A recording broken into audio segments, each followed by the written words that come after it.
Hey, how's it going, guys? Thanks for stopping by. Checking out my YouTube channel, my YouTube video. Today's video is going to be a review on Metronet's service. I think I'm going to do this in a couple part videos. I'm going to do a general video, a general review of what I think overall their service, and then I may go into depths. May do one particular video just on the internet service, and then do one video on their TV service, because I think that some people, maybe they're just, they get the knock at the door and they say, hey, hello, I'm Metronet, blah, blah, blah, and they do the whole sales pitch, and you type in on YouTube or Google saying, is it any good? You get a general idea, and then if you have specific questions on the internet, I can go into details on that, and then if you have specific question on the video, I can go into details on that. But then at least you have somewhat of an idea that maybe yay or nay why you'd want to get their service. So first off, I want to start off by saying that I think that overall, hands down, the internet service, there's no real direct competition. Just like any other company that's new, there's kinks, bugs that they have to work through. So the one thing is, people say, oh, I've had Comcast 15 years, and I haven't had any problems. And I get this new service and they're out, they've been out every day this week. Okay, so my question is this to you, that most of the time people that have had Comcast, they've had Comcast a very, very, very long time, or AT&T, or Dish, whatever it may be. So your house is established, your equipment is established, their network is established. So anytime someone introduces to a new market, they have issues, whether it be Comcast, Verizon, whether any provider, when they first go into a service, into a new service area, they have issues they have to work through. Whether it be equipment issues, whether it be network issues, whatever, they have issues. So, and also not just their side, your side, meaning it's an issue with your home.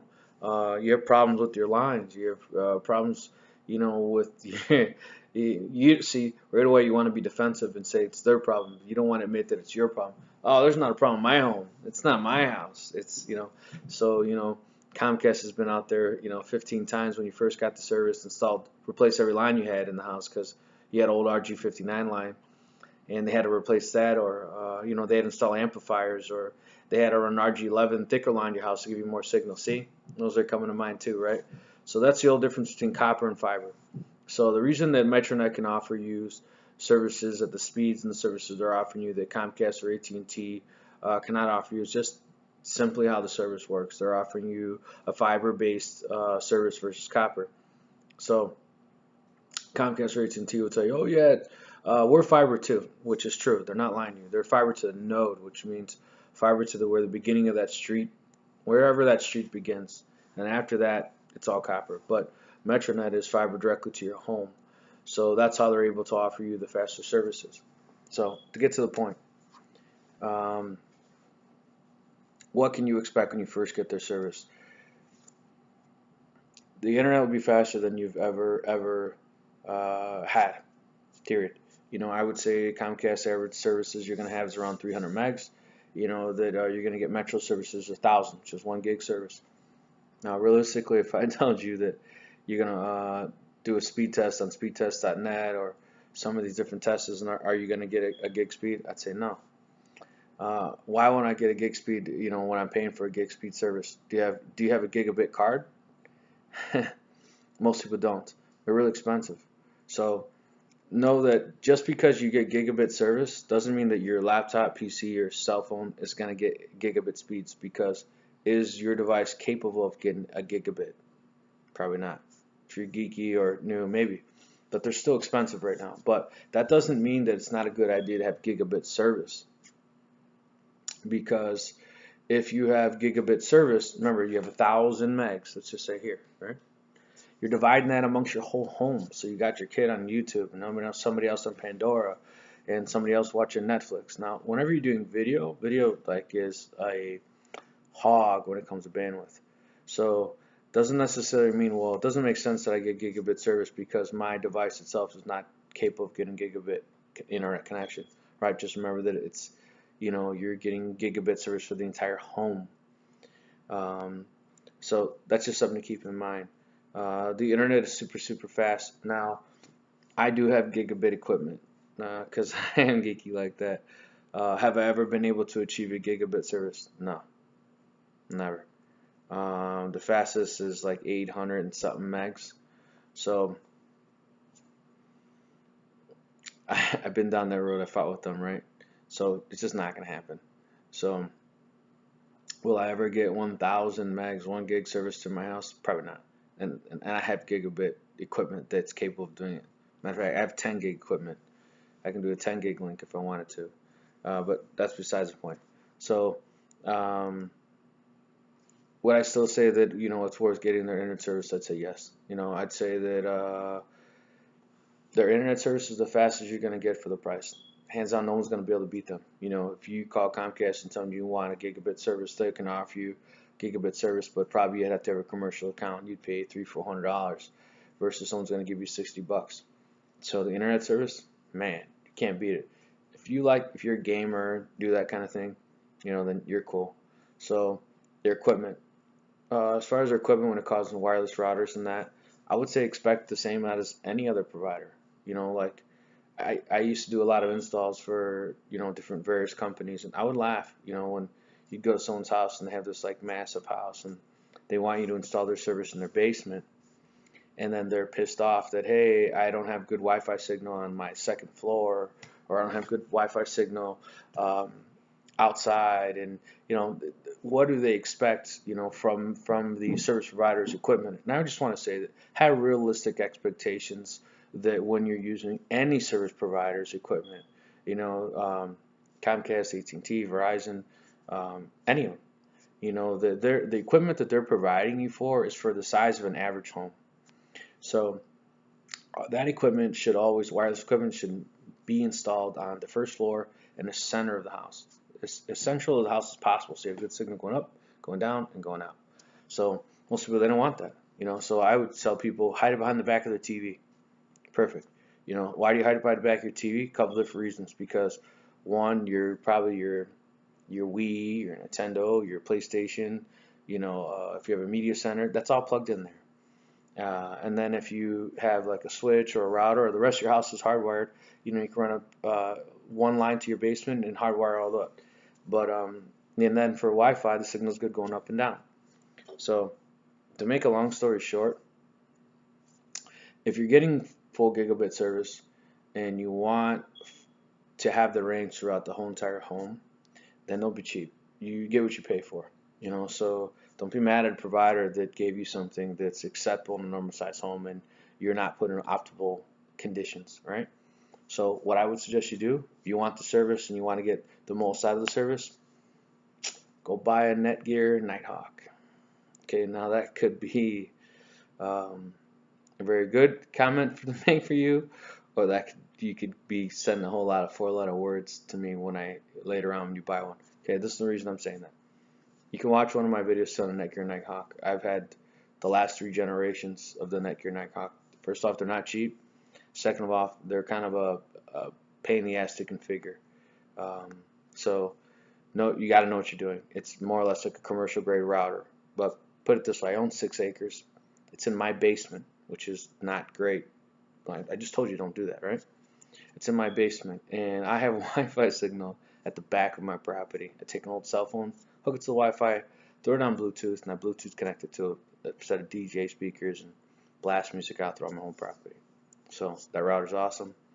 The internet works awesome. So just something to keep in mind. And like I said, we decided to go forward with the Netgear router deal. Go to my channel, look at my YouTube videos, and you'll see I do an unboxing and things like that on that Netgear router, so you can see if it's worth buying or what you'd have to do. By the way, if you do buy that, because it's so expensive, I would suggest buying from Best Buy so you can buy the extended warranty. Just in case it takes a hit or anything, you have any problems, you can just get it replaced. I've had mine take a hit, that's why I'm saying that. Alright, so Metronet internet service. No competition.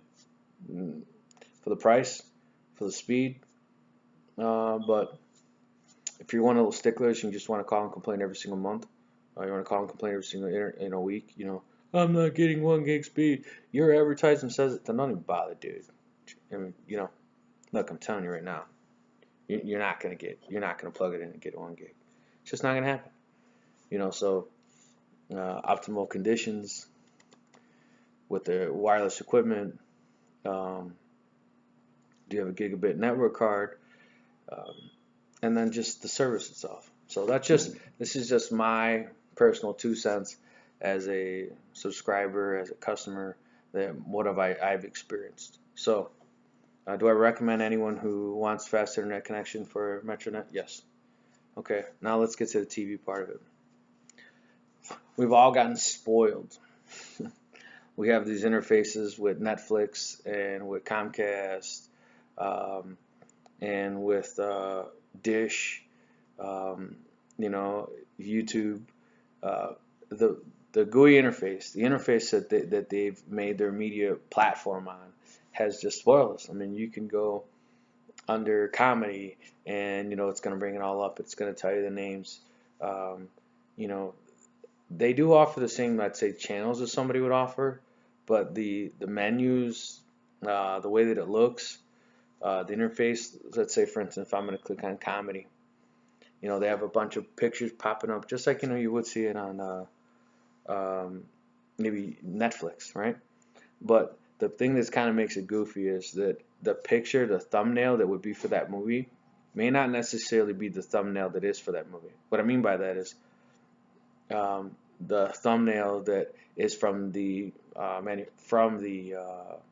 video producer. So let's just say, for instance, you want to watch, I don't know. Now I'm gonna draw for it. Any movie, right?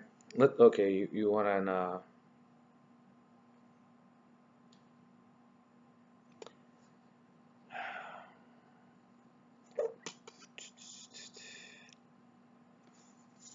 right, so let's just say you went on there and you did a search for a movie, and it was Terminator. Let's just say, I'm throwing a random number out there, and everybody knows if you were to search for the Terminator 3, what that picture would look like, because that's the Terminator 3 thumbnail that they created for motion pictures or whoever made that movie, and that's how you see it. So they may just choose a random thumbnail for the picture. So you see a dog next to a car, and you're like, what the heck is that? And for some reason underneath the actual thumbnail doesn't say a name. It just says like a thumbnail. So some of them correlate. You may be able to recognize what that movie is. Let's say you want to watch Blade. And you see the video, and you're like, oh, that's Blade. I'm gonna click that. Or you want to watch something on the Discovery Channel, and the actor that's on there. Oh yeah, that's it. But just random movies, right? Like if you go through a movie and just do a random still image of something in the movie, you may not be able to recognize that at the movie. So that's what I would say. So that's it. I just don't like their interface. I don't like the on-demand. I don't like the way that it searches.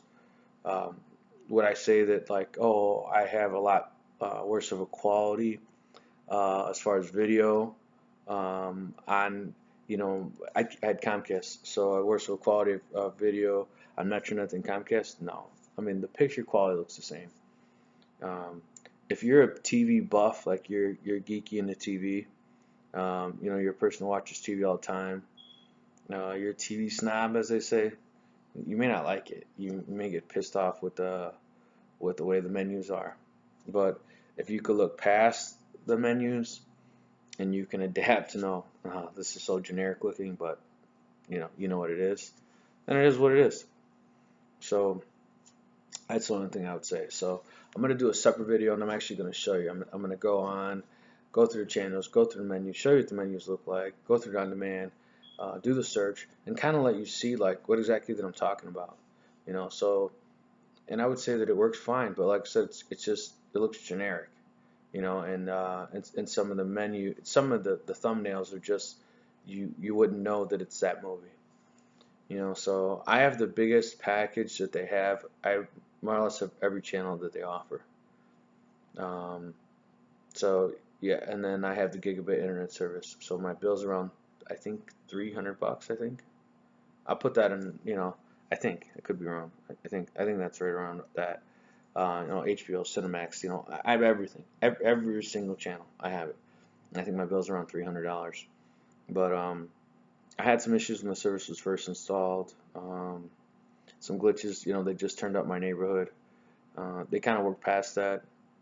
I've accepted the fact that the interface is a little cheap. No, it looks cheap. To me, what it looks like when Hulu first came out, it was like, or like Craigslist. Like you can use Craigslist, right? I mean, but it just looks like, what the hell, man? Like, organize this, make it look a little nicer. So I don't know.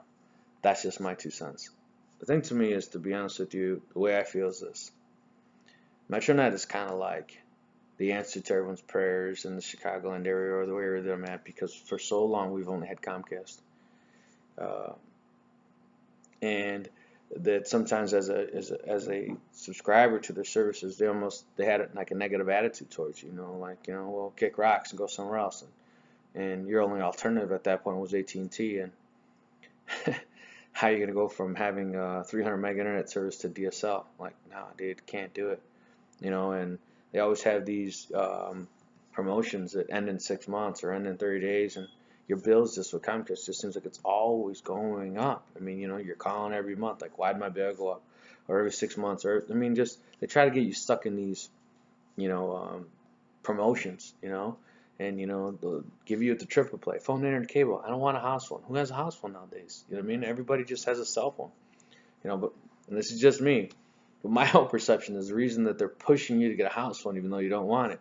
It's just, even though they may not be making a dime off of you, neither is AT&T, right? Because you have like these old school people that are older, or people just want I want a landline. I need it for work. I need to be able to fax, or I need to be able to have my I work from home, and if my Comcast service went out, then I wouldn't have phone, or I wouldn't be able to send a fax. So I need a hard line. I need a landline. Well, guess what? They're laid right next to each other in your backyard, right? So the chances are if somebody hit it, they're going to hit it. I get it, like if you want redundant service, like, I'm going to have Comcast phone and I'm going to have an AT&T phone just in case my service is disconnected. But that's pretty serious if you had all that, because, I mean, even if they did hit your line, they're going to fix it right away. They're going to fix it the same day. And you still have a cell phone, right? But people have that old school mentality why they'd want a house phone. So then, they say, well, hey, we'll give you the phone service for free. And you're like, well, screw it. $99 for phone and cable, I'm going to do it. You know what I mean? And even though they may be not making a dime off you, now you just cancel your service at AT&T. I don't know if that's a marketing scheme. To me, that just makes sense why they do it, because it doesn't make any sense at all. How you could say you don't want phone service, and technically Comcast, the bill's higher. You say you want phone service and it's cheaper. How does that make any sense? So, but like I said, so if you're on the fence, you get that knock at the door and somebody asks you, do you want Metronet service? I'd ask yourself these 2 questions. Why do you want them? Or why are you looking to leave? So if you're looking to leave Comcast because the service is just not fast enough, then I ask yourself, well, why isn't it fast enough? It's not fast enough because you're too cheap to pay for the faster internet speed. You got 8 meg connection or something. Well then, yeah. But then maybe Metronet would be a better bargain. Okay. Are you looking for new services because you've had none but problems with your home? Well, it's probably you've none but problems with your Wi-Fi service.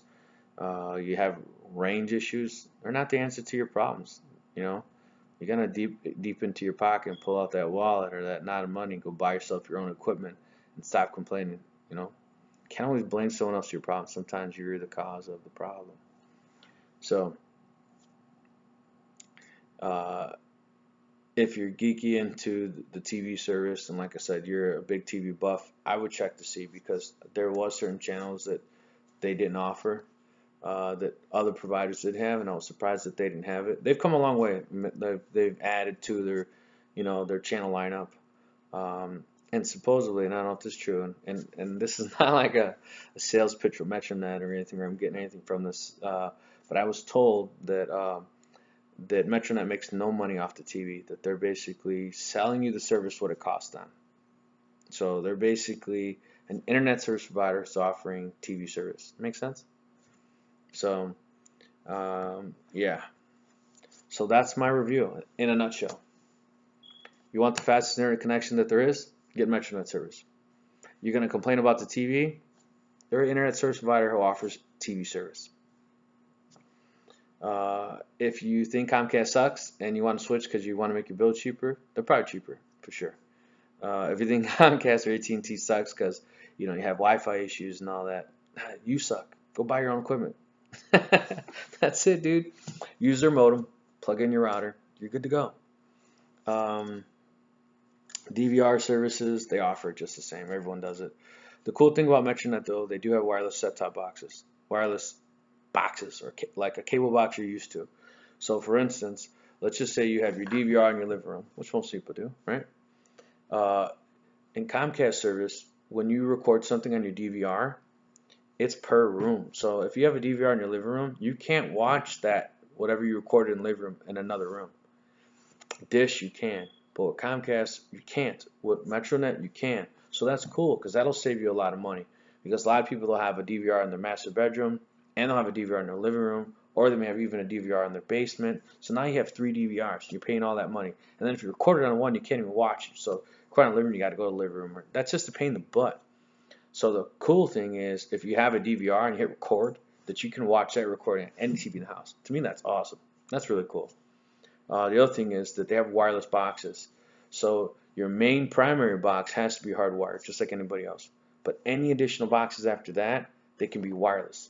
So you're not knocking holes in your house, or you want it in a goofy location and Comcast told you, like, hey, I can't put a cable line there unless I come from the outside in, and you didn't want holes in your siding, or you didn't want cable to wrap your entire house. That's the answer to your prayers right there. Hey, the wireless box, the box is wireless. Bam, you can put it anywhere else. Another cool thing, let's just say you're having a barbecue or a cookout, and you have a gazebo or a hot tub. You can take that box that you had in the basement, you don't use that often, or in your master bedroom, you're having a party and nobody's using it. Take it out of that room. Pull it outside and put a flat screen TV outside, or you're having a cookout or a family gathering, and you can watch TV out there. Or let's just say you ordered a fight, and you're drinking a couple beers, they're watching TV. That's cool. The flexibility to be able to move it without having, because Comcast, they configure the wires a certain way to make that box work. So, not saying you can't take it out one room, put it in another, but you can't expect it to work the same because they configure the signal so that it would work the way it is. So now all of a sudden you start moving equipment, you get pissed off, it doesn't work. Well, they didn't set it up that way. So when it's wireless, it doesn't make a difference. It's like saying, your cell phone should work good in the living room and should work good in the kitchen. Same thing.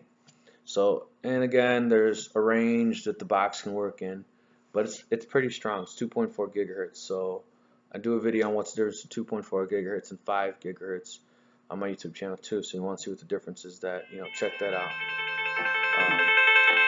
But like I said, so cool thing about Metronet's the wireless set-top boxes, the wireless cable boxes, you want to call them. You don't have to punch holes in your house. You can put it anywhere you want. You have the flexibility of moving it. That's cool. Second thing about the TV service is the interface. The menus look really generic. So, does the picture look any different? No. Is the quality any less? No. So, how much of a TV snub are you? I don't know. It's kind of, it bothers me. Like, come on, man, just clean it up. But yeah. So, but the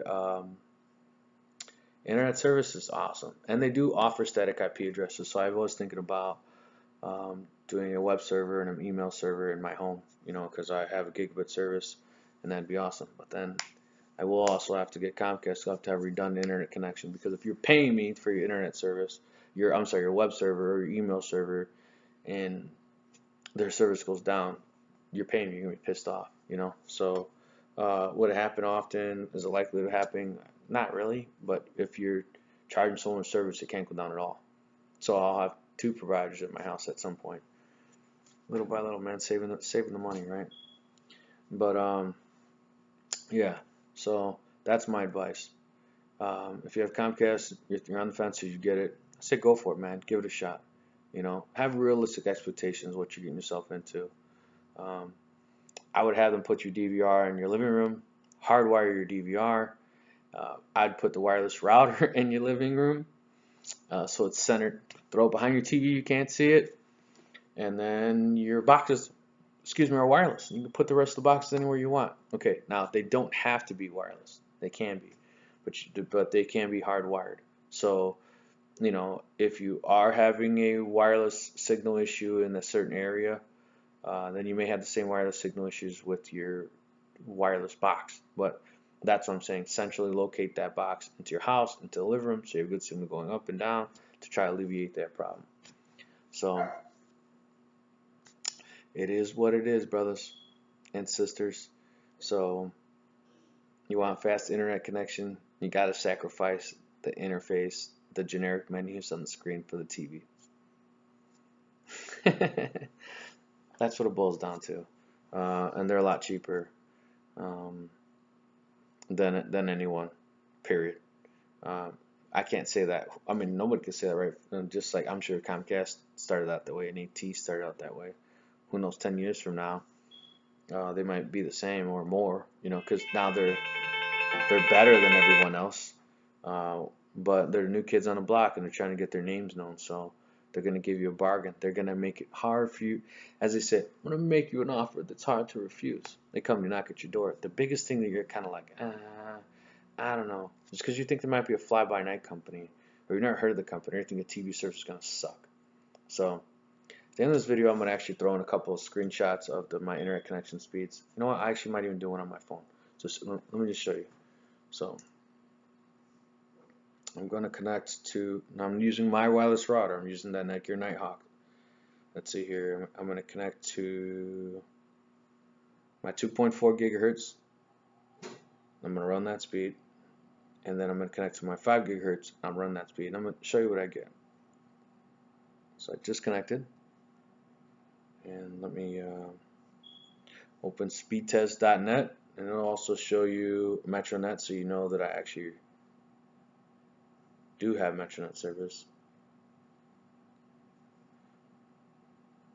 The other thing you're going to notice is that you have to make sure that when you're using these speedtest.net or using these testing sites, a lot of times people are using these testing sites and they're saying, well, hey, I'm not getting the speed that I'm paying for. You have to make sure that that server that you're hitting to run the test is at least gigabit connection as well, because if you're faster, how do I say this? If they don't at least have that fast of internet connection, then they won't be able to verify the connection speed. Does that make sense?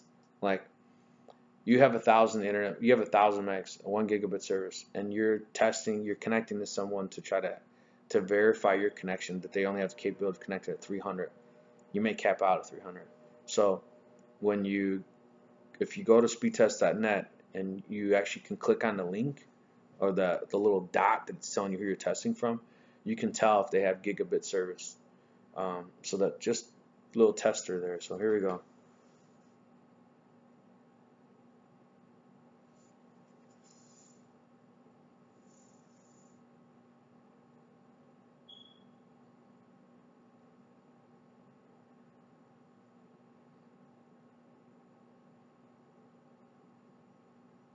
You can see Metronet. It's actually connecting to Metronet server here in Oswego, which is good because obviously. So there you go. Let's see what it came up with. So it says 73.3 and down at 71.9. So you're like, that's not impressive. Well, what is impressive is your upload and your download, your download and your upload speed are the same. That's cool, because with most providers, you have a decent download, but your upload is not going to be as fast. Okay, so now you're thinking, well, I have 1 gig service. You only connected at 80 megs. Well, remember I told you 2.4 and 5 gigahertz, they have different capabilities, and there's reasons why you would use one versus the other.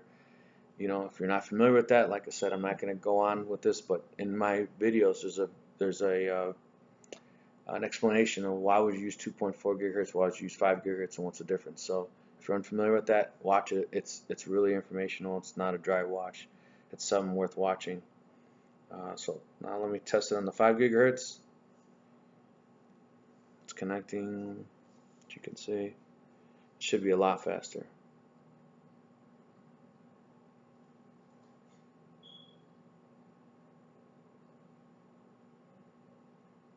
See, big difference on 5 gigahertz. Make a long story short, 2.4 gigahertz is going to have a stronger signal, a stronger range. 5 gigahertz is going to be faster.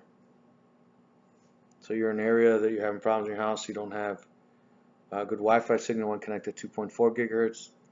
You're within range of 5 gigahertz, you want the speed, use 5. So always say both, long shortage things. So look, 367 megs down, 211 up. Okay, this is on a cell phone, people.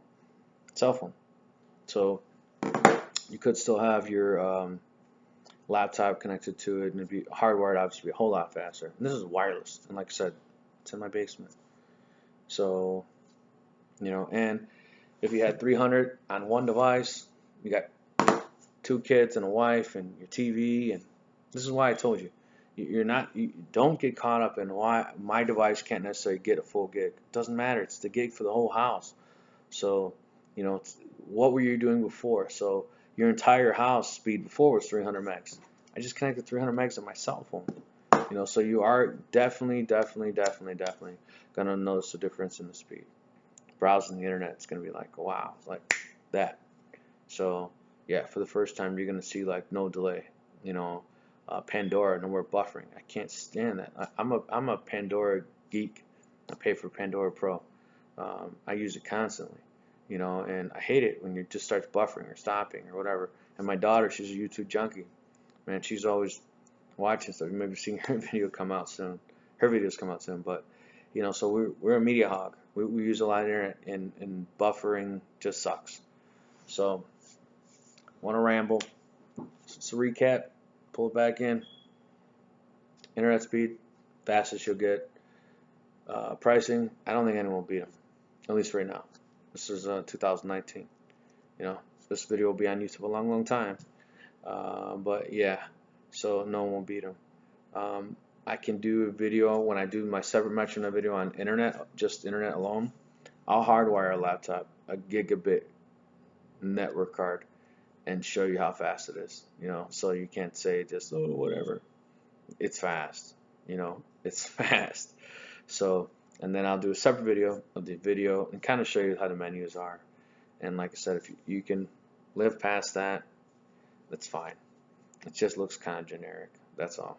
It reminds me of Craigslist or Hulu, like disorganized chaos. Not very graphical, I should say. You know, just looks generic, but it still works. You know, so that's Rick's 2 cents. If you put in a DVR, I would suggest you have them put in your living room. I would suggest have them put in their wireless router behind your TV. Nobody can see it. Out of sight, out of mind. That way later when you add wireless boxes, it's centrally located in your house. Good thing going up or down. And also for your wireless that you're able to, you know, it's better for your wireless signal. So you got a bunch of devices, wireless. You want to be able to connect outside of your home, or you have a very large home. Hey, you know what? Having a problem with the Wi-Fi signal range because your house is too big is a good problem to have. That means God blessed you well, right? There you go. God bless you. You have a big house. That's a great problem to have. So go buy a new wireless router. Stop being cheap. So that's it. I recommend them. That's it. I recommend them. You know, I think the service. There's an old saying: "Get what you pay for." And when it comes to internet service, it's phenomenal. I think they honestly could raise their prices, and people probably still pay. I think they probably don't, because the TV service is still kind of. So it's a happy medium. You know, you're making sacrifices on TV, but then you're like screaming away at praise at the internet. So that's probably why they're a mediocre price, and they could be a lot more expensive. But at the same token, that's probably why they're going to grow so well. You know, this day and age, our economy is really hurting, and every penny counts, and everyone's just trying to save money, you know, whatever they can, you know, to make ends meet. So God bless. Thanks for watching. At the end of the day, what do I say? Get the service. Give it a shot. Oh, and there's no crazy contracts. You're not going in the Dish where you got to sign a 3-year contract, or you're going to Comcast where they, okay, fine, we'll give you this price, but you got to sign a 1-year contract. There's no contracts. So what do you really have to lose? You know, at the end of the day, since it's wireless, if you're really skeptical, keep Comcast or AT&T and have them throw it in. When you see the service works, like, oh, damn, this is actually really good, and call those guys and disconnect your service. That's it. Then you're not without service, and if you wanted to, you could do a side-by-side comparison. But like I said, you will not notice a difference in the picture quality. If anything, picture quality should be better because you should have less compression coming to your home of the video quality because they have the bandwidth to push it to you. So, but like I said, you won't notice a difference. But there are some differences in the menu and the way the TV service works, and that's why I'll go over in that. So this video is 35 minutes long now, and that's why I didn't want to keep going on and going both. So my suggestion, Rick's 2 cents, ding ding ding, get it. So you get the service because of me. My advice, leave a comment below, tell me what you think. Tell me, Rick, you suck, you lying son of a, or you know what, Rick, I listened to you and it is good service, and I like it, or whatever. Just want, let me know what you think. So God bless. Thanks for watching. Please like, comment, subscribe. And as my daughter would say, click on the bell so you get a notification the video comes out. Goodbye.